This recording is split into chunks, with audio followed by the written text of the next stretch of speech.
آج ہم اس ویڈیو میں ایک ایسی جنگ کا ذکر کریں گے جو قیامت کی بڑی نشانیوں میں سے ایک ہے، جس کے بارے میں حضور صلی اللہ تعالی علیہ وسلم نے 1400 سال پہلے بتا دیا تھا۔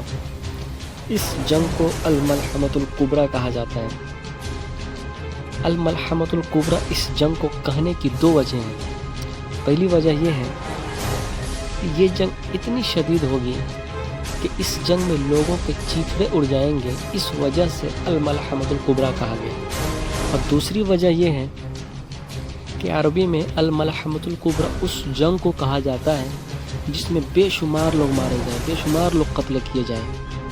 یہ جنگ مسلمانوں اور رومیوں کے درمیان ہوگی۔ پہلے مسلمانوں اور رومیوں کے درمیان ایک معاہدہ ہوگا اور یہ دونوں مل کر ایک دشمن کے خلاف متحد ہو کر جنگ کریں گے اور اس دشمن پر فتح بھی پالیں گے۔ فتح پانے کے بعد ایک رومی صلیب بلند کر کے کہے گا کہ آج ہم نے صلیب کی وجہ سے فتح پائی ہے۔ مسلمان اس بات سے ناراض ہوں گے اور اس صلیب کو توڑ دیں گے اور اس کو قتل کر دیں گے اور کہیں گے کہ ہم نے صرف اللہ کی مدد سے فتح پائی ہے۔ یہی واقعہ دونوں گروہوں کے درمیان معاہدے کے خاتمے اور جنگ کا سبب بنے گا۔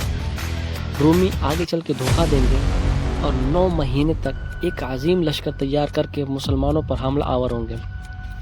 حضور صلی اللہ تعالی علیہ وسلم اس جنگ میں دشمنوں کی تعداد کے بارے میں فرماتے ہیں کہ رومی 80 جھنڈے تلے اکٹھے ہو کر آئیں گے اور ہر جھنڈے کے نیچے ان کا 12,000 کا لشکر ہوگا۔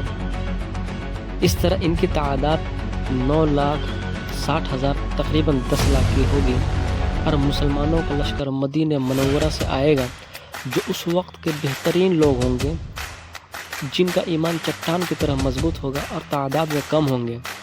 یہ جنگ شام کے علاقے اعماق یا دابق کے مقام پر ہوگی۔ دونوں لشکر آمنے سامنے ہوں گے۔ کچھ دیر تک جنگ نہیں ہوگی، صرف خوف، ہیبت اور خاموشی ہوگی۔ پھر جنگ شروع ہوگی اور یہ جنگ 3 دن تک جاری رہے گی۔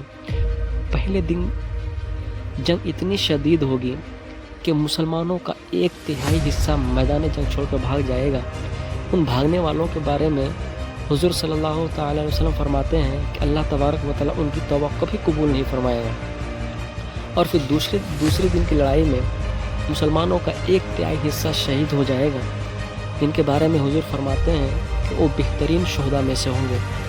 اور پھر تیسرے دن باقی بچ جانے والے مسلمان 1/3 رومیوں پر اس قدر شدید حملہ کریں گے کہ پھر رومیوں کے پاؤں میدان جنگ سے اکھڑیں گے اور وہ بھاگیں گے۔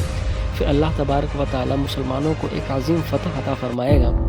یہ جنگ اتنی شدید ہوگی کہ حضور فرماتے ہیں کہ اگر ایک خاندان کے 100 لوگ اس جنگ میں شریک ہوں گے تو ان میں سے صرف ایک شخص بچے گا۔ اور اس جنگ میں ہر طرف لاشیں اس قدر پھیلی ہوں گی، اس قدر خوریزی ہوگی کہ اگر ان لاشوں کے اوپر سے کوئی پرندہ گزرے گا تو وہ بھی مردہ ہو کر گر جائے گا۔ اس عظیم فتح کے فوراً بعد یہ جنگ ختم نہیں ہوگی، بلکہ مسلمان مال غنیمت تقسیم کر ہی رہے ہوں گے کہ اچانک آواز آئے گی کہ دجال نکل آیا ہے۔ یہ خبر سن کر مسلمان سب کچھ چھوڑ کر واپس دوڑیں گے اور 10 مجاہدین کا لشکر دجال کے پیچھے بھیجا جائے گا، جن کے بارے میں حضور فرماتے ہیں کہ جو 10 لوگ دجال کے پیچھے جائیں گے میں ان کے نام بھی جانتا ہوں اور ان کے گھوڑوں کے نام بھی جانتا ہوں۔ اگر آپ چاہتے ہیں کہ ہم اگلی ویڈیو میں خروج دجال کے اوپر تفصیل سے بات کریں تو کامنٹ میں ضرور بتائیے گا۔ اگر ویڈیو پسند آئی ہو تو سبسکرائب بھی کر لیجیے گا۔